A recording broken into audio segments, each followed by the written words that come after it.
नमस्कार विद्यार्थी मित्र मैत्रिणींनो, करंट अफेअर्स बाय मेघाली या मराठी यूट्यूब चॅनलवरती आपले मनपूर्वक स्वागत. इथे आपण डेली करंट अफेअर्सचे इम्पॉर्टंट 12 क्वेश्चन्स पाहतो, जे तुम्हाला आपल्या MPSCच्या येत्या सर्व एक्झाम्समध्ये, सरळ सेवांमध्ये आणि केंद्रीय परीक्षांमध्ये नक्कीच पाहायला मिळतील. त्यामुळे आपल्या चॅनलवरती जर तुम्ही पहिल्यांदा आले असाल तर चॅनलला लाईक करा, जास्तीत जास्त विद्यार्थ्यांपर्यंत आपला चॅनल शेअर करा आणि सबस्क्राईब करायला विसरू नका. सगळ्यात महत्त्वाची गोष्ट, लेक्चर शेवटपर्यंत पहा, एकही प्रश्न स्किप करू नका. ठीक आहे, स्वतःच्या शॉर्ट नोट्स मेंटेन करण्याचा प्रयत्न करा.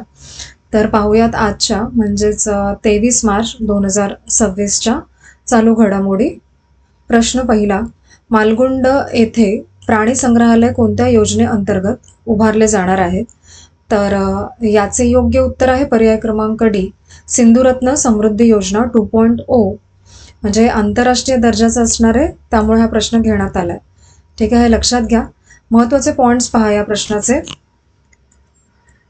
सिंधुरत्न समृद्ध योजना 2.0 ही महाराष्ट्र सरकारने कोकणच्या विकासासाठी आणलेली मोठी योजना आहे. ती पुढच्या 3 वर्षांसाठी म्हणजेच 2026 ते 2029 पर्यंत राबवणार आहेत. मुख्य उद्देश आहे या भागामध्ये शाश्वत विकास करायचा आहे आणि इथल्या लोकांना नव्या रोजगारांच्या संधी मिळाव्यात हे बघायचंय. आणि या योजनेच्या मदतीने 75% पर्यंत अनुदान मिळू शकतं. आणि विशेष बाब म्हणजे मालगुंड म्हणजेच रत्नागिरी येथे आहे सुमारे 160 कोटी चं मोठं प्राणी संग्रहालय उभारणार आहेत. पुढील प्रश्न दुसरा, भारतात 23 मार्च रोजी शहीद दिन कोणाच्या स्मरणार्थ पाळला जातो? किंवा साजरा नाही होणार इथे शब्द, आपण पाळतो तो दिवस 23 मार्च ॲज अ शहीद दिन म्हणून. तर भगतसिंग, राजगुरू आणि सुखदेव यांच्या स्मरणार्थ. महत्त्वाचे पॉइंट्स पहा. भारतामध्ये 23 मार्चला शहीद दिन म्हटलं जातं. भगतसिंग, राजगुरू आणि सुखदेव यांच्या बलिदानाची आठवण, कारण त्यांना 1931 मध्ये लाहोरमध्ये याच दिवशी फाशी दिली गेली होती. आणि पाकिस्तानमध्ये 23 मार्च हा प्रजासत्ताक दिन म्हणून उल्लेख केला जातो. आणि 23 मार्च हा जागतिक हवामान दिन म्हणूनही साजरा केला जातो जगामध्ये. पुढील प्रश्न तिसरा, भारतात सर्वाधिक काळ निवडून आलेल्या सरकारचे प्रमुख कोण ठरले आहेत? तर योग्य उत्तर आहे पर्याय क्रमांक सी, नरेंद्र मोदी. महत्त्वाचे पॉइंट्स पहा. नरेंद्र मोदी हे भारताच्या राजकारणात खरंच एक वेगळं नाव, सगळ्यात जास्त काळ निवडून आलेल्या सरकारचे प्रमुख झाले आहेत. आणि पवन कुमार चामलिंग यांचा विक्रम त्यांनी मोडलाय. आणि मोदींनी सगळी मिळून 8,931 दिवस सरकारचे प्रमुख म्हणून काम केलेलं आहे. आणि ज्यात गुजरातचे मुख्यमंत्री, भारताचे पंतप्रधान अशी दोन्ही भूमिका आहे. आणि सोशल मीडियावरही ते मागे नाहीत. इंस्टाग्रामवरती त्यांना त्यांचे 100 मिलियन फॉलोअर्स पार करणारे ते पहिले जागतिक नेते देखील आहेत. पुढील प्रश्न चौथा, नॅशनल प्रोडक्टिव्हिटी काउन्सिलला एन्व्हायरमेंट ऑडिट डेझिग्नेटेड एजन्सी म्हणून कोणत्या मंत्रालयाने नियुक्त केलेले आहे? तर या प्रश्नाचे योग्य उत्तर आहे पर्याय क्रमांक डी, पर्यावरण, वन व हवामान बदल मंत्रालय. महत्त्वाचे पॉइंट्स पहा. ही नियुक्ती पर्यावरण, वन आणि हवामान बदल मंत्रालयानं केलेली आहे. NPC 1958 साली स्थापन झाले. स्वायत्त आणि नॉन प्रॉफिट संस्था आहे ही. आणि DPIITच्या अंतर्गत ती काम करते. आणि NPCचं मुख्यालय नवी दिल्लीला आहे. आणि ही एशियन प्रोडक्टिव्हिटी ऑर्गनायझेशन टोकियोची सदस्य संस्था देखील आहे. आणि या उपक्रमामुळे भारतामध्ये पर्यावरण संदर्भात पारदर्शकता आणि जबाबदारी दोन्ही वाढणार आहेत. पुढील प्रश्न पाचवा, भीम पेमेंट ॲप साठी ब्रँड अँबॅसेडर म्हणून कोणाची नियुक्ती करण्यात आलेली आहे? तर योग्य उत्तर आहे पर्याय क्रमांक बी, महेंद्रसिंह धोनी यांचे. महत्त्वाचे पॉइंट्स पहा. NPCI भीम सर्व्हिसेस लिमिटेडने भीम ॲपचा ब्रँड अँबॅसेडर म्हणून महेंद्रसिंग धोनीची निवड केलेली आहे. उद्देश काय आहे याचा? तर लोक जास्त डिजिटल व्यवहार करू लागतील आणि भीम ॲपवरती लोकांचा विश्वास बसेल. भारत का अपना पेमेंट ॲप असं हे ॲपचे प्रमोट करणं सुरू आहे. पुढील प्रश्न 6वा. बिहारने कितवा स्थापना दिवस साजरा केला आहे सध्या?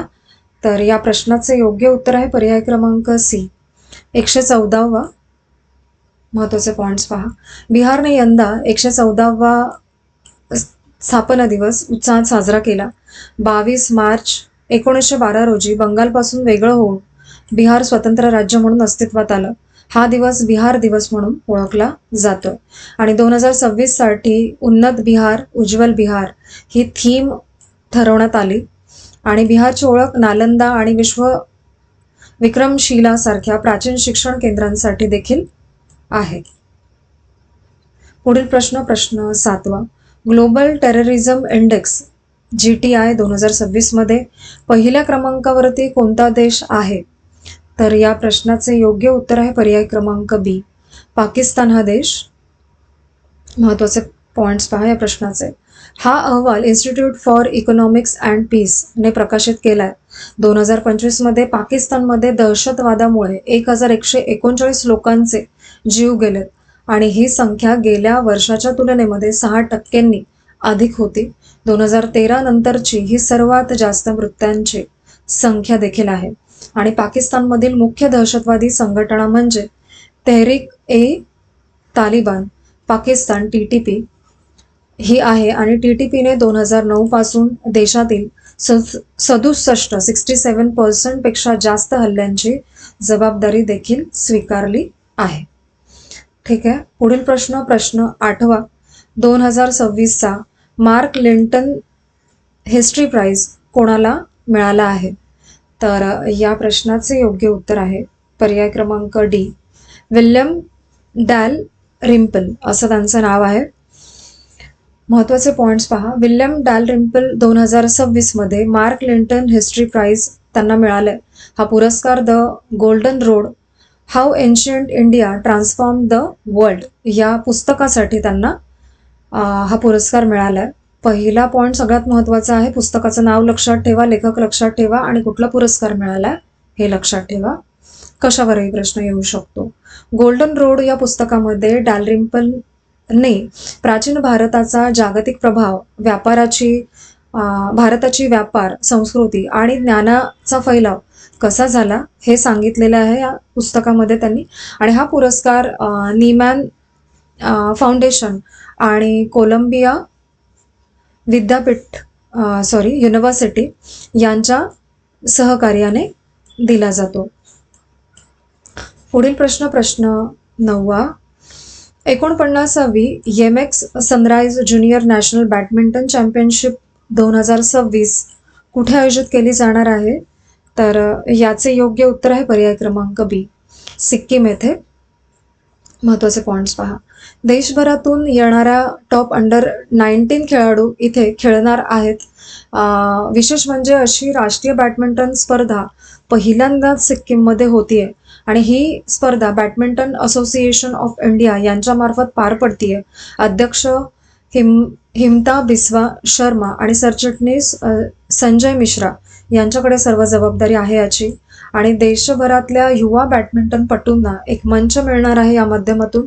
शिवाय सिक्कीमच्या क्रीडा क्षेत्रासाठीही ही स्पर्धा मोठी संधी आहे. पुढील प्रश्न 10वा. 2026 वर्ल्ड ॲथलेटिक्स इंडोर चॅम्पियनशिपमध्ये पुरुष 60 मीटर स्पर्धेमध्ये सुवर्णपदक कोणी जिंकलंय? तर या प्रश्नाचे योग्य उत्तर आहे पर्याय क्रमांक ए, जॉर्डन अँथनी यांनी. महत्त्वाचे पॉइंट्स पहा. जॉर्डन अँथनी यांनी 41 सेकंदात टॉप टाइम घेतला. हे या वर्षातील सर्वोत्तम प्रदर्शन ठरलं. ही स्पर्धा कुझवे पोमोर्झे येथे झालेली आहे. आणि किशेन थॉम्सनने 6.45 सेकंदात धावत रौप्य पदक मिळवलं आणि ट्रेव्हॉन ब्रोमेल यांनी कांस्य पदक मिळवलं. म्हणजे पर्यायातील इतर नावं आहेत ना, त्यांच्याबद्दल इथे डेटा आहे थोडक्यात. आणि प्रश्न क्रमांक 11वा. 2026चा स्टॉकहोम वॉटर प्राइज कोणाला मिळालाय? तर याचे योग्य उत्तर आहे पर्याय क्रमांक बी, कावेह मदानी यांना मिळालं हे प्राईज. महत्त्वाचे पॉईंट्स पहा. जगभरातल्या जलसंशोधनासाठी मिळणारा हा सन्मान खूप प्रतिष्ठित मानला जातो. यंदा हा पुरस्कार युनेस्को मुख्यालय पॅरिसमध्ये जाहीर झाला आहे आणि मदानी हे 44 वर्षांचे असून हे प्राईज जिंकणारे ते सर्वात तरुण विजेते ठरले आहेत. सध्या ते united nation university institute for water environment and हेल्थचे संचालक देखील आहेत आणि जलव्यवस्थापनात त्यांनी गेम थिअरी आणि डिसिजन सायन्स वापरलंय. हे त्यांच्या कामात एकदम नवखा आणि वेगळ्या पद्धतीने केलेलं एक पद्धत आहे असं आपण म्हणू शकतो. पुढील प्रश्न 12वा आणि आजचा आपला शेवटचा प्रश्न. इरुल किंवा इरुलार जमात प्रामुख्याने कोणत्या राज्यांमध्ये आढळतीये? तर याचं योग्य उत्तर आहे पर्याय क्रमांक डी, तमिळनाडू आणि केरळमध्ये. महत्त्वाचे पॉईंट्स पहा. इरुल म्हणजे इरुलार ही द्रविड वंशाची एक जुनी आदिवासी जमात आहे. तमिळनाडू आणि केरळ या दोन राज्यांमध्ये डोंगराळ भागामध्ये विशेषतः निलगिरी पर्वत इरुल लोकांचं मुख्य ठिकाण आहे. भारताच्या सगळ्यात प्राचीन आदिवासी समुदायांमध्ये इरुलांचा समावेश होतो. यांचा इतिहास फार जुना आहे आणि इरुल लोक स्वतःला इरलार किंवा पुसरी असंही म्हणतात आणि कायम जंगलाशी आणि परंपरेशी जोडलेली ही जमात सांस्कृतिक आणि सामाजिकदृष्ट्या फारच महत्त्वाची आहे. तर आजचे आपले 23 मार्च 2026 डेली करंट अफेअर्स पाहून झालेले आहेत. एकच विनंती आहे, लेक्चर शेवटपर्यंत पहा. सगळेच्या सगळे क्वेश्चन्स तुमच्या नजरेखालून जाऊ देत, तरच ते तुम्हाला जास्तीत जास्त उपयोगात येणार आहेत एक्झाममध्ये, हे लक्षात ठेवा.